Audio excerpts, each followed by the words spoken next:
बिस्मिल्लाहिर्रहमानिर्रहीम। अस्सलाम वालेकुम नाज़रीन, आप यूट्यूब चैनल देख रहे हैं। मैं इमरान खान हूँ। सबसे पहले तो खबर यह है कि इमरान खान साहब के ऊपर एक और मुकदमा दर्ज कर दिया गया है। यानी रोज़ाना के हिसाब से मुकदमा दर्ज किए जाते हैं। अब जो मुकदमा इमरान खान साहब के ऊपर दर्ज किया गया है ये ममनुआ फंडिंग केस के हवाले से है। इसकी एक अंदर की खबर भी है मेरे पास, और वो अंदर की खबर ये है कि ये मुकदमा दर्ज करवाने के लिए बड़ा शदीद दबाव डाला गया है और बड़े ताकतवर लोगों ने यह दबाव डाला है।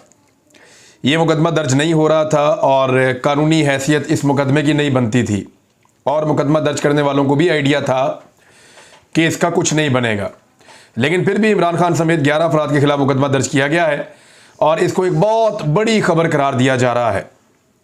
और इन सारी चीज़ों को हैंडल करने के लिए और कुछ मज़ीद चीज़ें हैंडल करने के लिए FIA पंजाब का डायरेक्टर तब्दील कर दिया गया है। पहले वाले डायरेक्टर को कुछ टास्क दिए जा रहे थे, कुछ जो नया डायरेक्टर लगाया गया है पंजाब में उसको टास्क दिए जाएंगे। इमरान खान साहब के खिलाफ एक मुकदमा भी दर्ज कर लिया गया है। कानूनी हैसियत तो सच है नहीं, लेकिन इसको इस्तेमाल किया जाएगा और मुमकिन तौर पे गिरफ्तारी के लिए भी इस मुकदमे को इस्तेमाल किया जा सकता है। पाकिस्तान तहरीक इंसाफ फौरी तौर पे इसके खिलाफ अदालत से रुजू करने जा रही है, हाई कोर्ट से, और इस मुकदमे के खिलाफ वो एक अपील दायर करेंगे, एक पटिशन करेंगे, और जल्दी आपको वो खबर भी सुनने को मिल जाएगी। और एक आधे दिन में उन्होंने ये कर लेना है क्योंकि इसकी खबर आ गई है अभी। और पाकिस्तान तहरीक इंसाफ का इमरान खान के खिलाफ फॉरेन फंडिंग केस की FIR चैलेंज करने का फैसला, इस्लामाबाद हाई कोर्ट के अंदर ये दरखास्त दायर की जाएगी। दूसरी जानिब वज़ीर बराए पार्लिमानी उमूर पंजाब राजा बशारत ने तस्दीक की है कि इमरान खान के खिलाफ FIA की FIR को अदालत में चैलेंज करेंगे। इमरान खान कौम के सबसे मकबूल और मतलूब सियासी लीडर हैं और मुस्लिम लीग नून हमेशा इदारों को सियासत में घसीटती है, और इसीलिए उन्होंने, आप देखें कि जहां ज़ेब नज़ीर साहब को हटाया है FIA पंजाब से और उनकी जगह पे सरफराज विर्क को लगाया है, वो अपने कुछ मामला जो हैं या अपने कोई डिमांड्स हैं उनको पूरा करवाना चाहते हैं। लेट्स सी वो इसमें क्या गेन कर सकेंगे, क्योंकि कुछ और लोगों की गिरफ्तारियां भी मतलूब हैं और पंजाब के अंदर वो चाहते हैं कि कुछ सहाफ़ियों को और कुछ दीगर लोगों को गिरफ्तार किया जाए। लेट्स सी, देखते हैं कि वो इसमें क्या करेंगे। एक और खबर यह है कि वज़ीर दाखिला पंजाब भी तब्दील हो गए हैं। जहां वफाकी हुकूमत अपनी तैयारियां कर रही है, उनके सहूलतकार अपनी तैयारियां कर रहे हैं, वहीं इमरान खान साहब भी अपनी तैयारियां कर रहे हैं। हाशिम डोगर साहब को तब्दील कर दिया गया है। ये सूबाई वज़ीर दाखिला थे पंजाब में, परवेज़ इलाही साहब की कैबिनेट का हिस्सा थे। चंद दिन पहले इनके एक बयान पे परवेज़ इलाही साहब ने डिसप्लेयर शो किया था। हालांकि मेरी नज़र में वो बयान ठीक था, लेकिन नज़र आ रहा था कि इनको हटा दिया जाएगा और बहुत सारे लोग इनके खिलाफ कंपेन भी चला रहे थे। वजह यह है कि पाकिस्तान तहरीक इंसाफ को यह लगता था और तहरीक इंसाफ के वर्कर्स भी ये समझते थे कि हाशिम डोगर जिस रफ्तार से काम करना चाहिए शायद उस रफ्तार से काम कर नहीं रहे। दूसरा, हाशिम डोगर का ताल्लुक सिक्योरिटी फोर्सेस से रहा है, 25 साल तक वहाँ काम करते रहे हैं, तो वो उस निज़ाम को बड़ी अच्छे तरीके से समझते हैं। बहुत सारे लोग ये कह रहे थे कि हाशिम डोगर जो है वो ताकतवर हलकों के साथ राब्ते में रहते हैं और वो दोनों तरफ प्ले करते हैं, वहाँ भी खेलते हैं यहाँ भी खेलते हैं, इस किस्म के एलिगेशन लग रहे थे। लेकिन मैंने हाशिम डोगर साहब को इमरान खान साहब के बारे में हमेशा बड़ा पॉजिटिव देखा। वो इमरान खान साहब के एक बड़े मजबूत वर्कर हैं और उन्होंने कहा कि मैं हमेशा रहूँगा। उनके बारे में जब ये प्रोपेगेंडा किया गया कि वो इमरान खान की मुखालफत की वजह से इस ओहदे को छोड़कर जा रहे हैं, तो इस पर हाशिम डोगर साहब ने कहा कि ये बिल्कुल झूठ है। मैं अपने लीडर के साथ कल भी खड़ा था, आज भी अपने लीडर के साथ खड़ा हूँ। लेकिन हाशिम डोगर साहब के जो काम करने का तरीकाकार है, क्योंकि उन्होंने 25 साल पहले एजेंसी के साथ काम किया हुआ है, उनके काम करने के जो पॉलिटिकल एक तरीकाकार था उससे उनकी पॉलिटिकल पार्टी मुतमईन नहीं थी और ये नज़र आ रहा था। तो उनको हटाया गया है। ज़्यादा सख्त गिर और ज़्यादा तेज़ी से एक्शन लेने वाला वज़ीर दाखिला चाहिए था। तो अब वज़ीर दाखिला बनाने की जो अब तक इतलात आ गई हैं वो मियाँ असलम इकबाल साहब। मियाँ असलम इकबाल साहब ने गुज़िश्ता चंद दिनों में बड़ा हार्ड स्टांस लिया है, ख़ास तौर पे अलीम खान के बारे में। अलीम खान लाहौर का सबसे बड़ा जो है वो बिज़नेस करते हैं लैंड्स का और इन चीज़ों का इस वक्त, और वो उनके कोई कब्ज़ों के केसेस भी हैं, कत्लों के मामलात भी हैं, कब्ज़ों के मामलात भी हैं, ग्रीन लैंड को ब्राउन लैंड करवाने की कोशिश के मामलात भी हैं, सरकारी ज़मीनों पर कब्ज़े के मामलात भी हैं। तो इन सारे मामलात में मियाँ असलम इकबाल साहब ने बड़ा हार्ड स्टांस लिया था और वो टफ टाइम दे रहे थे अलीम खान को और उनकी टीम को। तो असलम इकबाल साहब को लगाया गया है। क्या असलम इकबाल साहब कश्तियाँ जलाकर काम कर सकते हैं? वर्कर नवा आदमी है, शहर के रहने वाले हैं और पुलिस को टफ टाइम दे चुके हैं 25 मई को वो और उनके घर वाले। वर्कर्स के बीच में ज़्यादा टाइम गुजारते हैं, तो इनका ज़रा अवामी किस्म का स्टाइल है। और पाकिस्तान तहरीक इंसाफ में बहुत पुराना होने की वजह से मियां असलम इकबाल साहब पाकिस्तान तहरीक इंसाफ की डिमांड्स को भी समझते हैं और आजकल वो इमरान खान साहब के एतमाद को जीतने में काफ़ी हद तक कामयाब हुए हैं। माजी में इनका नाम लिया जाता रहा है कि इनको वज़ीर आला पंजाब बनाया जा सकता है, लेकिन इमरान खान साहब ने ऐसा नहीं किया और उस्मान बुज़दार साहब को वज़ीर आला पंजाब बना ही रखा है। यानी वो 3-4 नाम आते थे, उसमें एक नाम मियां असलम इकबाल साहब का होता था, एक सफ्तैन खान साहब का होता था, एक नाम अलीम खान साहब का लिया जाता था, एक नाम लिया जाता था महमूद रशीद साहब का, और एक नाम जो बहुत ज़्यादा लिया जाता था और बड़ा तगड़ा नाम था वो राजा यासिर हमायूं का था। फिर बाद लोग जो है वो यास्मीन राशिद साहबा का भी नाम लेते थे, लेकिन वो उसमें कोई सदाकत लगती नहीं है, क्योंकि वहाँ पे ये पब्लिक के अंदर बहुत परसेप्शन थी कि यास्मीन राशिद साहबा को बनाया जाए, लेकिन बनी गाल में मैंने ऐसी चीज़ महसूस नहीं की और उन्होंने बड़ा अच्छा काम किया यास्मीन राशिद साहबा ने। अब इसमें आप ये देखें कि मियां असलम इकबाल साहब को बड़े चैलेंजेस होंगे, क्योंकि पाकिस्तान तहरीक इंसाफ जिस तरह के उनके ऊपर मुकदमात किए गए, जिस तरह पुलिस वालों के खिलाफ कार्रवाई होनी चाहिए थी, जिस तरह से PMLN के खिलाफ कार्रवाई होनी चाहिए, जिस तरीके से वजारत दाखिला को चलना चाहिए और कानून और इंसाफ के मुताबिक काम करना चाहिए, वो जो पाकिस्तान तहरीक इंसाफ सोच रही है हाशिम डोगर साहब की वो रफ्तार नहीं थी। उनका अपना एक अंदाज है काम करने का, आप उससे इत्तफाक करें या इख्तलाफ करें, लेकिन मियां असलम इकबाल साहब क्या पाकिस्तान तहरीक इंसाफ की डिमांड्स के ऊपर पूरा उतर पाएंगे और उनकी तवक्कुआत के ऊपर पूरा उतर पाएंगे? ये एक कड़ा इम्तिहान है उनके लिए। देखते हैं कि वो अब इसमें क्या करेंगे। पंजाब हुकूमत बदलने की तैयारियां भी की जा रही हैं, इस वक्त उनका मामला ज़्यादा अहम हो जाएगा। देखिए एक चीज़ तो मैं आपको क्लियर कर दूं, पंजाब की हुकूमत को सिर्फ 2 तरीकों से बदला जा सकता है। एक कि ताकतवर तरीन हल्के जो हैं पाकिस्तान की एस्टेब्लिशमेंट, वो ये फैसला कर ले कि पंजाब में रजीम चेंज करना है, हुकूमत को तब्दील करना है, तो फिर वो इस तरह के बंदे ढूंढ लेंगे जिनसे इस्तीफा दिलवाने के बाद वो परवेज इलाही को अक्सरियत से अकलियत में ले जाएंगे और फिर एक कानूनी प्रोसीजर के बाद, आईनी प्रोसीजर के बाद परवेज इलाही साहब को हटा देंगे।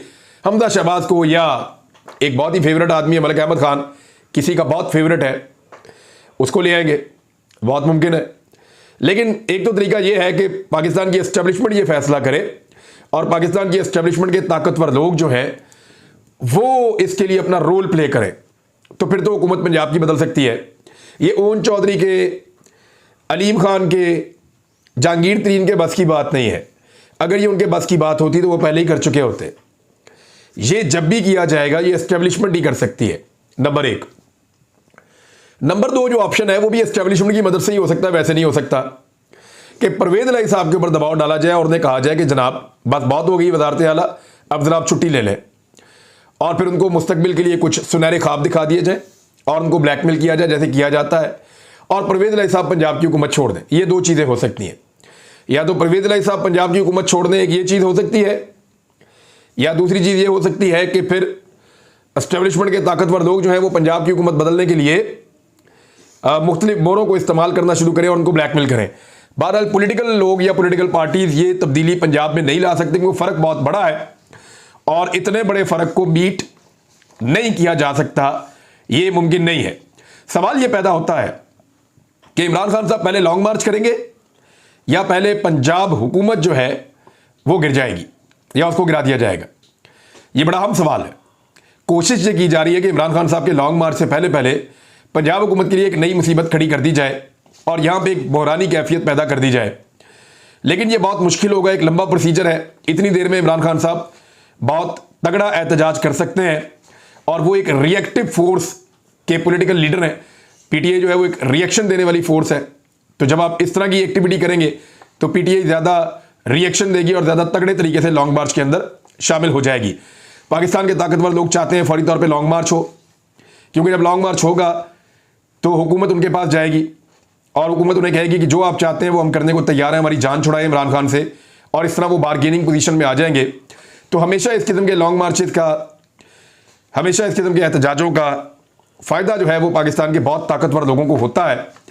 इसका फ़ायदा ज़्यादातर उन पॉलिटिकल पार्टीज़ को भी नहीं होता जो बेचारे लॉन्ग मार्च लेकर आ रहे होते हैं। लेकिन इमरान खान साहब इस सारी सिचुएशन को समझते हैं, फैसला उन्होंने करना है, टाइमिंग उन्होंने देखनी है कि कौन सी इस्तेमाल करनी है। NRO 2 आपको पता है मुकम्मल हो रहा है। हमजा शहबाज और शहबाज शरीफ, इन दोनों के ऊपर जो मुकदमा है, बाकी फैमिली भी है सारी, ये मनी लॉन्ड्रिंग का अब तक का पाकिस्तान का सबसे क्रिस्टल क्लियर मुकदमा है।